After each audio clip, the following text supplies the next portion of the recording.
Speaking of things that the legacy world calls Bitcoin a scam, a Ponzi scheme, nonsense. We saw John Paulson, famous for the housing short trade, recently say it was all going to zero, it was a bubble, etc. One of the things that young people are starting to wake up to is the idea of Social Security. Now, Social Security was originally created with the idea that you would pay in dollars into this program.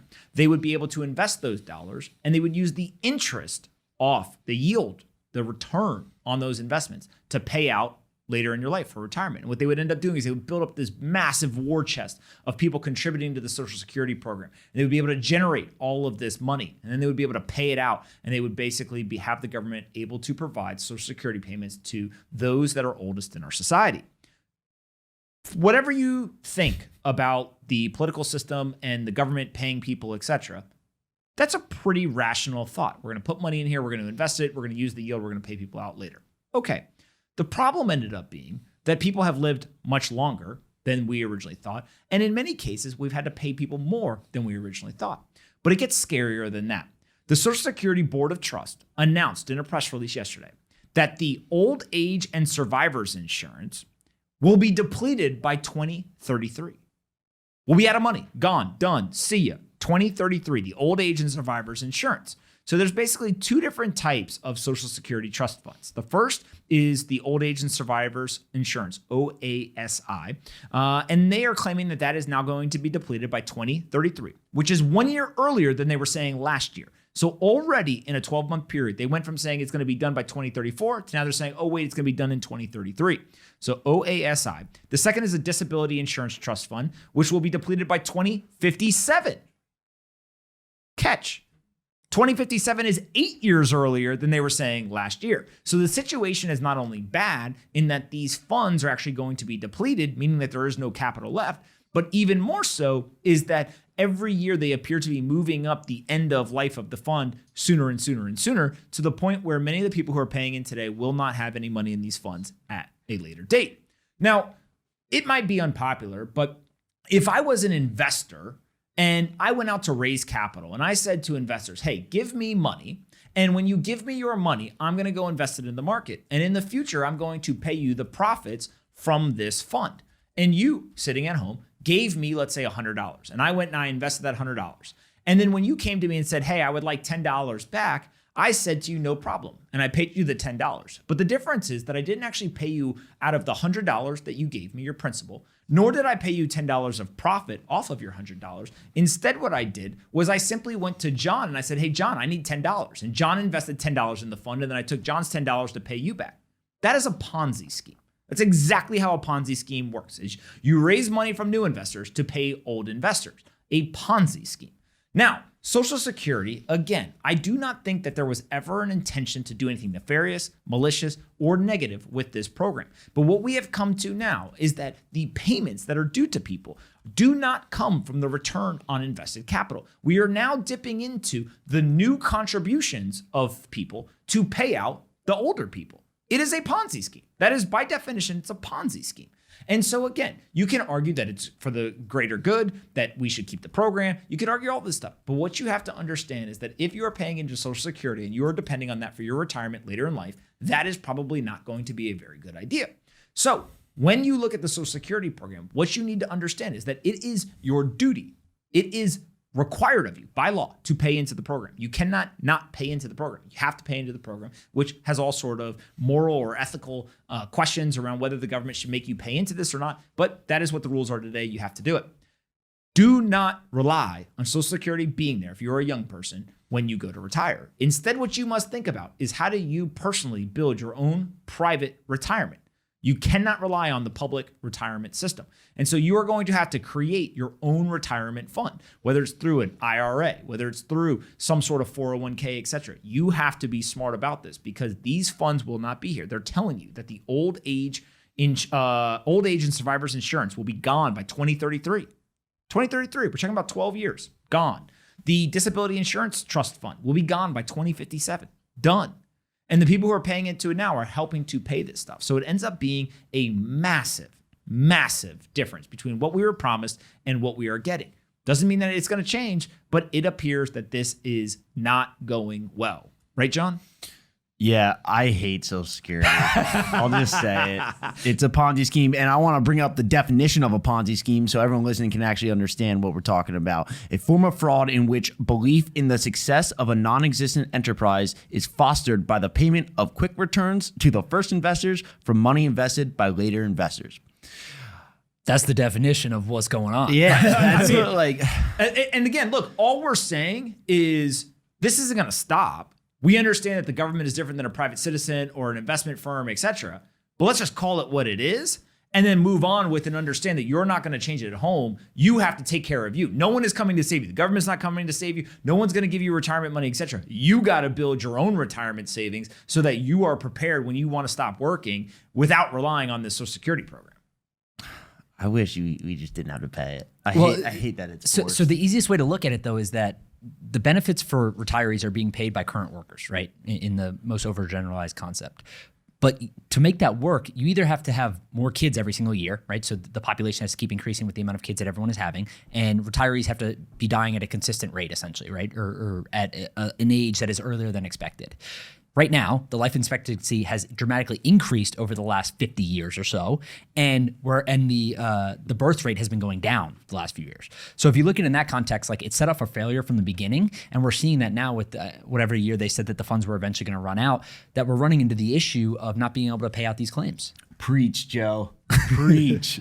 We have two quotes here that we're going to pull up. The first is from Kilolo Kajajki. I'm going to mess it up. Sorry. I apologize. The acting commissioner of the Social Security program, who I'm assuming is a very good person, is doing the best they can given the situation that they're in. But the quote says, the pandemic and its economic impact have had an effect on Social Security's trust funds, and the future course of the pandemic is still uncertain, yet Social Security will continue to play a critical role in the lives of 65 million beneficiaries and 176 million workers and their families during 2021. Now, one thing that is clear, and I saw somebody in the comments talking about this, is I do not believe that you pay Social Security if you are not receiving income, right? It's as a portion of your income. So if you don't work, then you don't contribute.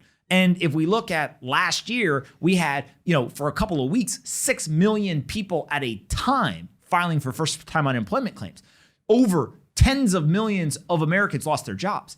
That means that capital that was supposed to be contributed into the Social Security program did not get contributed last year. And therefore, it makes sense as to why they begin to shorten that end of life, why they have to bring it forward.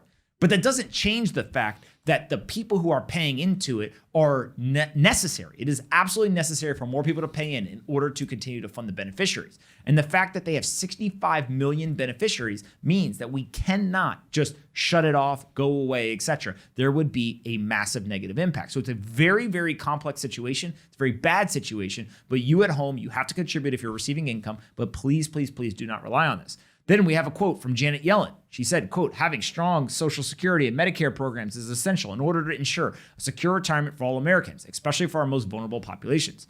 The Biden-Harris administration is committed to safeguarding these programs and ensuring they continue to deliver economic security and healthcare to older Americans, end quote. So that leads me to a little bit of data real quick. If we look at both funds for the Social Security program, hold approximately $2.9 trillion in them.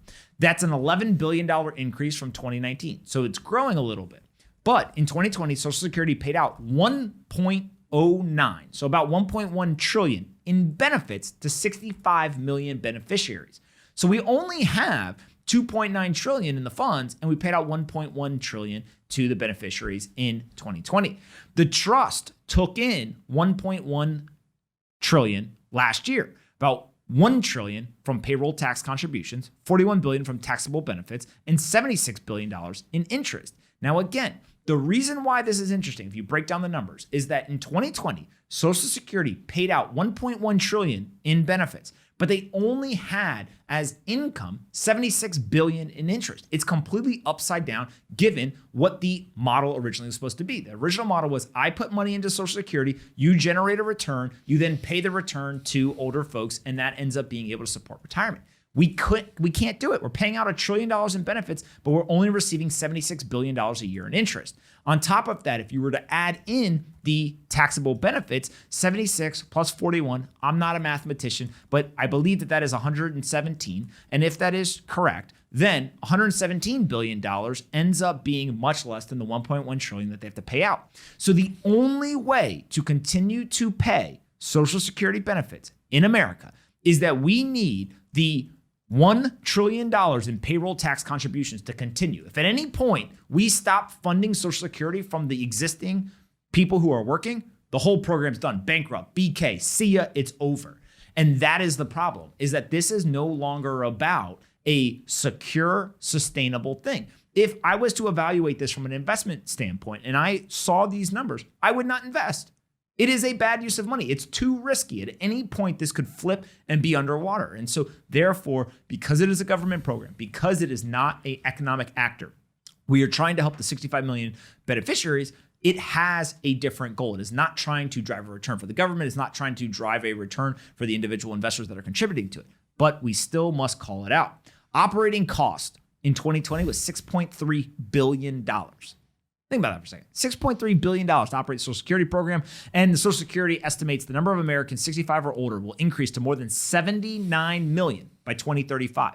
So currently we have 54 million Americans that are 65 or older, and they estimate that 79 million will be 65 or older by 2035. A continued extension of life expectancy, continued better healthcare, etc. So my question to Joe and John is, if we can't end the program, does that mean that the only way for this to continue to survive is either one, tax people more from a Social Security standpoint, or two, the government strokes a big boy check to Social Security programs and basically shores it up to make it last longer? Yeah, one or the two. You can increase taxes or you can just pay for it, right? Print more money, whatever it is. But I think they'll probably actually start reducing the amount, right? So I think you were talking about it earlier. They could go to 70 cents on the dollar, 60 cents on the dollar, right? Some reduced amount of what you're expected to get. But we'll see. I think they're going to intervene in some kind of capacity, right? When people are expecting this. The wild stat I read earlier was like 9 out of 10 people rely on Social Security income when they retire. So only 1 out of every 10 people can operate their kind of normal life without it in some capacity, right? Maybe it's you depend on it for a few things, maybe everything. But 9 out of 10 people are reliant on Social Security income. So we're really not that far away. It's 15 years away of when we're going to be expected to start reducing these payments. The government's going to have to do something, whether it's increasing the amount of government assistance that they're providing, taxing the rich, doing whatever.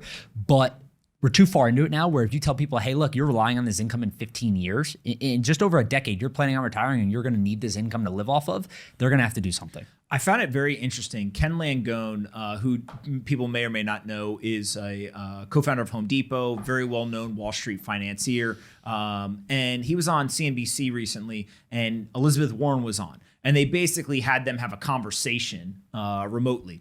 And Ken Langone went right after Elizabeth Warren, and he says, it's absolutely absurd. He's a billionaire, and he's receiving like $4,000 or $5,000 Social Security checks every month. And he basically was saying, I don't need $4,000 or $5,000 a month, but you guys are paying me, a billionaire, Social Security. Why is that happening? And I think his point, although he didn't explicitly say it, I think his point basically was there's got to be a cutoff. Why are we paying rich people Social Security? What are the cost savings? How much longer could we extend the program if we were to say, hey, if you have over $10 million in assets, you don't get Social Security. Over $5 million in assets, you don't get Social Security. What is the cutoff? I don't know what it is. Somebody should figure out what that number makes sense. But my guess is that you could drastically reduce the cost of administering the program. You could drastically reduce the amount of capital that you're paying out. Rather than 1.1 trillion, could you get it down to $1 trillion? Could you get it down to 900 billion? I don't know, but there's some big number that you probably could put a dent in there. And then third is you also could extend the life cycle of these funds. So it's getting smarter about how we administer the programs.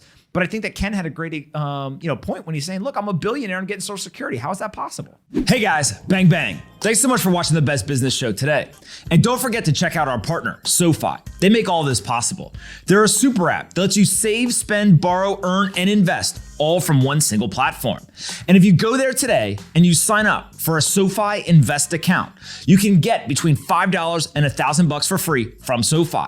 Not everyone's obviously going to get $1,000, but everyone gets something. Don't say that I never did anything for you. Go check them out at SoFi.com/pomp. Download the app and go ahead and open an account. SoFi.com/pomp, and make sure you come back and watch more of the Best Business Show. We're going to build the biggest business show in the world, and we need your help.